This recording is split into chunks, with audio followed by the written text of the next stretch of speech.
Mine is a little longer than yours. It starts with an alchemist.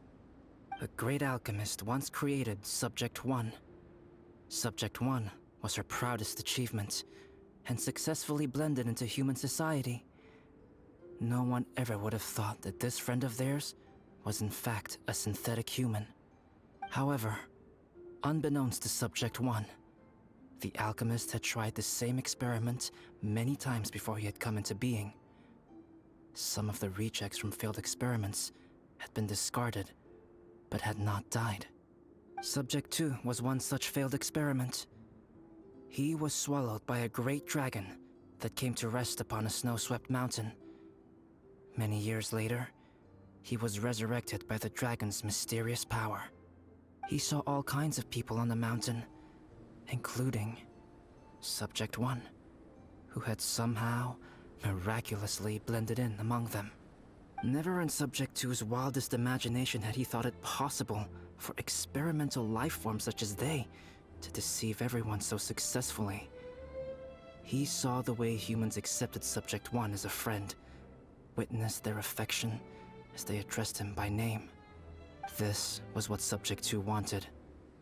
Now, all that Subject 2 desired was to replace Subject 1 and take the joy of his existence for himself. This is giving Paimon the chills. So scary. Subject 2 began to unfold his plan. He stole Subject 1's books and notes, and studied all that Subject 1 had learned from the alchemist.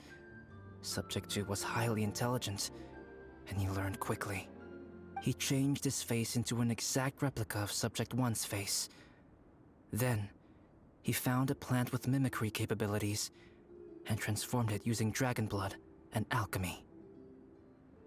And so, not only did Subject 2 transform his own appearance to perfectly match that of Subject 1, he also created a third entity, Subject 3. What? There's 3 of them now? But Subject 2 wanted to become a perfected human.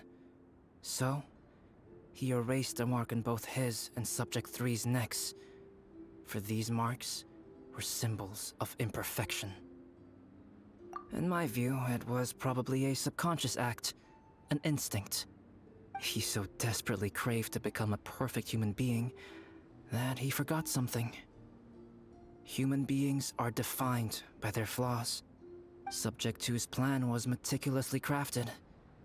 Subject 3 would draw Subject 1's attention. After Subject 1 disposed of Subject 3, he would assume the threat had now disappeared and would let his guard down. The next moment that Subject 1 was alone, Subject 2 would make his move. He would eliminate Subject 1 and become the only one remaining. He would secretly replace the Subject 1 of everyone's memories and inherit his identity, residence, clothing, sword, name, and friends. People would have no idea that the individual they knew had become somebody else from one day to the next. This is way too scary. Paimon's never gonna be able to trust anyone again. But just before Subject 2 could carry out his plan, a unique stranger entered the mix. Subject 2 tried to make contact with this person, but found that they could somehow sense he was different from Subject 1. What's wrong? Are you scared? What happened then? What happened to the stranger? He became a new stage in Subject 2's plan. One more person that Subject 2 had to dispose of. It's as if there were 3 identical roses in a garden. Only one of the 3 was a fine specimen, while the other 2 were defective specimens that bore poisonous thorns. In all the world, only the gardener who tended to them could tell which was the good specimen. People do not like poisonous plants. Only a perfect rose can fetch a high price. If the inferior specimens wanted to conceal the fact of their worthlessness, they would have to take the gardener out of the picture, using their poisonous thorns. This is exactly what Subject 2 was thinking. So, he hid in the shadows and waited patiently. Maybe soon, he would get his chance to become truly human.